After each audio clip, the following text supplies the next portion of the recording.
வணக்கம் மக்களே, welcome back to ஷப்தீனாஸ் kitchen. இன்றைக்கி நம்ம கிச்சனில் பார்க்க போது ஒரு இன்ட்ரெஸ்டிங்கான ஒரு சூப்பரான ரெசிபி தான் பார்க்க போகிறோம்.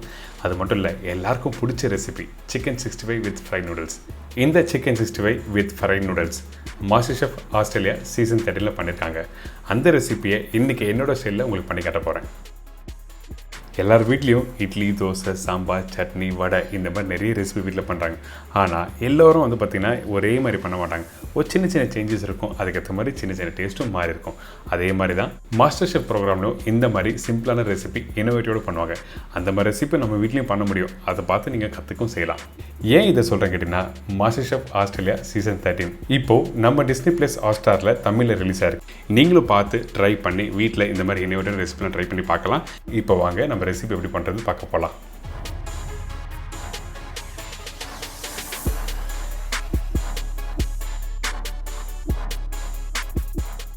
சிக்கன் 65 வித் ஃப்ரைட் நூடுல்ஸ்க்கு தேவையான பொருட்கள்: boneless chicken 1/2 kilo, noodles 50 gram, மைதா 1 tablespoon, cornflour 2 tablespoon, chilli powder 3/4 tablespoon, தனியா பவுடர் 1 டேபிள் ஸ்பூன், மஞ்சத்தூள் 1/4 டீஸ்பூன், கொத்தமல்லி தேவையான அளவு, கருவேப்பிலை தேவையான அளவு, பிளாக் பெப்பர் 1 டேபிள் ஸ்பூன், உப்பு தேவைக்கேற்ற, எண்ணெய் குக் பண்ணுறதுக்கு தேவையான அளவு. இதாங்க இந்த ப்ரிப்ரேஷன் தேவையான பொருட்கள். இந்த மாஸ்டர் ஷெஃப் ப்ரோக்ராமில் சிக்கன் 65 வித் நூடுல்ஸ் பண்ணியிருப்பாங்க. அதாவது அவங்கக்கிட்ட இருக்க இந்த மேகி பாக்கெட் இருக்குல்ல, அந்த மேகியை கொஞ்சம் லைட்டாக பவுடர் பண்ணிவிட்டு இந்த சிக்கனை மேரினேட் பண்ணுவாங்க. மேரினேட் பண்ணி அப்படியே ஆயிலில் ஃப்ரை பண்ணிவிட்டு அதுக்கப்புறம் ரெடி பண்ணுற அந்த சாஸில் போட்டு டாஸ் பண்ணியிருப்பாங்க. ஆனால் நம்ம என்ன பண்ண போகிறோம் கேட்டிங்கன்னா, நம்மக்கிட்ட இருக்க இந்த சதர்ன் ஸ்பைசஸ்லாம் இருக்குது பார்த்தீங்களா, அதாவது நம்ம சவுத் இந்தியன் சில்லி பவுடர், தனியாக போட்டுருக்குல்ல, இதெல்லாம் வச்சு ஒரு ஸ்மால் ட்விஸ்ட்டு, அதாவது இந்த சிக்கனை நல்லா மேரினேட் பண்ணிட்டு அப்படியே தவாவில் கிரில் பண்ண போகிறோம். அதனால் ஃபஸ்ட் நம்ம என்ன பண்ணுறோம், இந்த சிக்கனில் கொஞ்சம் ஆயில் போட்டிருக்கேன். எதுக்காக ஆயில் யூஸ் பண்ணுறதுன்னா, அந்த மசாலா ஒட்டுறதுக்காக மட்டும்தான் ஆயில் யூஸ் பண்ணுறோம். அதுக்கப்புறம் காஷ்மீரி சில்லி பவுடர் போட்டிருக்கோம். அதுக்கப்புறம் மஞ்சத்தூள், தனியா பவுடர், நம்மக்கிட்ட இருக்க இந்த உப்பு, கருவேப்பிலை, கொத்தமல்லி, மிளகுத்தூள் இது எல்லாத்தையும் ஒன்றா போட்டு நல்லா மேரினேட் பண்ணுங்கள். இந்த பேசிக்கான ஒரு மேரினேஷன் தான். ஆனால் சிக்கன் 65 நீங்கள் பண்ணும்போது கடலை மாவு, அரிசி மாவு யூஸ் பண்ணியிருப்பீங்க. நம்ம இந்த மாதிரி கிரில் பண்ணும்போது கடலை மாவு, அரிசி மாவு கண்டிப்பாக தேவையில்லை. அதனால் நம்மக்கிட்ட இருக்க இந்த ஸ்பைசஸ், கொத்தமல்லி, கருவேப்பிலை இதெல்லாம் போட்ட பிறகு கடைசியாக எலுமிச்சப்பழம் ஜூஸ் போடும். இந்த எலுமிச்சப்பழம் ஜூஸ் எதுக்காக ஆட் பண்ணுறது கேட்டிங்கன்னா, காரத்தன்மைக்கு ஏற்ற மாதிரி அந்த புளிப்பு தன்மை இருந்தால் தான் அந்த டேஸ்ட் நல்லாயிருக்கும் சாப்பிட்றதுக்கு. அதனால் எலுமிச்சப்பழம் ஜூஸும் புளிஞ்சாச்சு. இதை நல்லா மிக்ஸ் பண்ணி எடுத்திங்கன்னா இந்த மாதிரி மேரினேஷன் நல்லா ஓட்டியிருக்கும். இந்த மேரினேட் பண்ணி முடித்த பிறகு குறைஞ்சபட்சம் 20 நிமிஷம் ரெஸ்ட் விடுங்க. அடுத்தது நம்மக்கிட்ட இருக்க இந்த பாயில் பண்ண நூடுல்ஸ். இந்த நூடுல்ஸை கொஞ்சம் லைட்டாக மைதா, கார்ன்ஃப்ளவர் எல்லாம் போட்டு லைட்டாக மேரினேட் பண்ணிட்டு அதுக்கப்புறம் ஃப்ரை பண்ண போகிறோம்.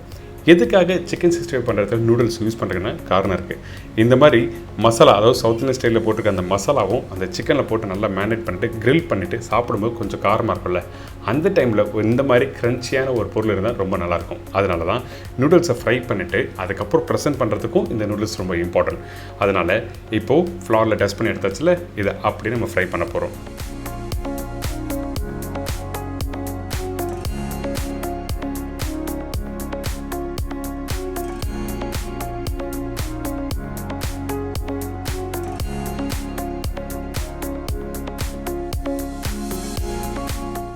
அடுத்தது இந்த எண்ணெய் கடாய் நல்லா சூடாக இருக்குது. இந்த நூடுல்ஸ் ஃப்ரை பண்ணும்போது நல்லா சூடாக இருக்கணும் எண்ணெய். அப்போ தான் உங்களுக்கு ஃப்ரை பண்ணும்போது நல்லா க்ரன்ச்சியாக வரும். அப்படி இல்லைனா என்ன அவங்க கேட்டிங்கன்னா, அந்த மாவு தனியாக போய்டும், இந்த நூடுல்ஸ் தனியாக இருக்கும். அதனால தான் நல்லா சூடாக நல்லா ஃப்ரை பண்ணும்.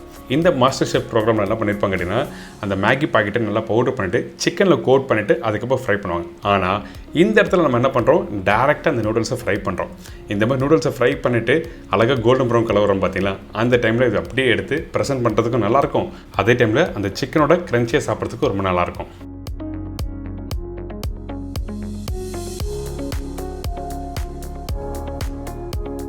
அடுத்தது இந்த சிக்கனை குக் பண்ண போகிறோம். இப்போ நம்மக்கிட்ட கிரில்லர் இருக்குது. உங்கள் வீட்டில் கிரில்லர் இல்லைன்னா ஒன்று தவறு இல்லை, தோசைக்கல் இருக்குல்ல, அந்த தோசைக்கல்லே குக் பண்ணலாம். தேவையான அளவுக்கு எண்ணெய் போட்டிருக்கேன். அதுக்கப்புறம் மேரினேட் பண்ணி வச்சுருக்க இந்த சிக்கனை நல்லா குக் பண்ணுறோம்.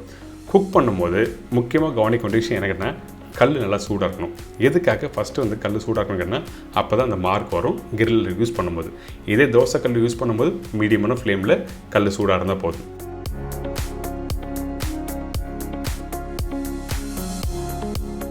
அடுத்தது இந்த சிக்கன் ப்ளேஸ் பண்ணி முடித்த பிறகு கொஞ்சம் ஃப்ளேமை கம்மி பண்ணிக்கோங்க. அதுக்கப்புறம் 2 சைடில் திருப்பி குக் பண்ணால் இந்த சிக்கன் நல்லா வெந்துடும். அதே டைமில் ஓவர் குக் பண்ணாதீங்க. ஓவர் குக் பண்ணால் பிரஸ்ட் பகுதி, அதாவது மார்பு பகுதி வந்து கொஞ்சம் ஹார்ட் ஆகிடும். எப்போவுமே இந்த மாதிரி மெத்தடில் பண்ணும்போது சிக்கன் வந்து நல்லா ஜூஸியாக இருக்கணும். சிக்கன் இல்லாமல் வேறு எதனா பண்ணலாமா கேட்டிங்கன்னா இந்த மெத்தடில் கண்டிப்பாக பண்ணலாம். ஃபிஷ் யூஸ் பண்ணலாம், ப்ரான் யூஸ் பண்ணலாம். ப்ரான் யூஸ் பண்ணும்போது அதே மாதிரி தான் குக்கிங் ரொம்ப கரெக்டாக ப்ராப்பராக குக் பண்ணும், அப்படி இல்லைனா ஹார்ட் ஆகிடும்.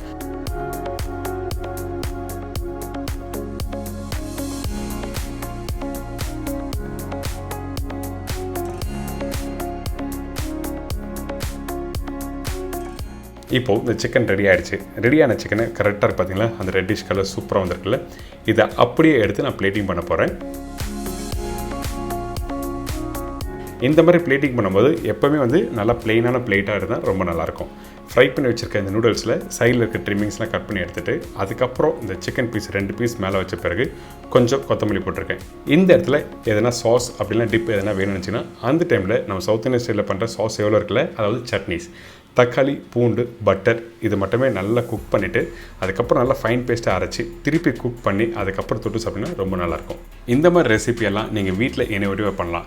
மாஸ்டர் ஷெஃப் ஆஸ்திரேலியா சீசன் 13 இப்போது நம்ம டிஸ்னி ப்ளஸ் ஹாட்ஸ்டாரில் தமிழில் ரிலீஸ் ஆகிருக்கு. நீங்களும் பார்த்து ட்ரை பண்ணி வீட்டில் இந்த மாதிரி இன்னோவேட்டிவ் ரெசிபிலாம் ட்ரை பண்ணி பார்க்கலாம். இதே மாதிரி நாளைக்கு இன்னொரு சூப்பரான ரெசிபியை சந்திக்கிறேன். நன்றி, வணக்கம். See you, bye, take care.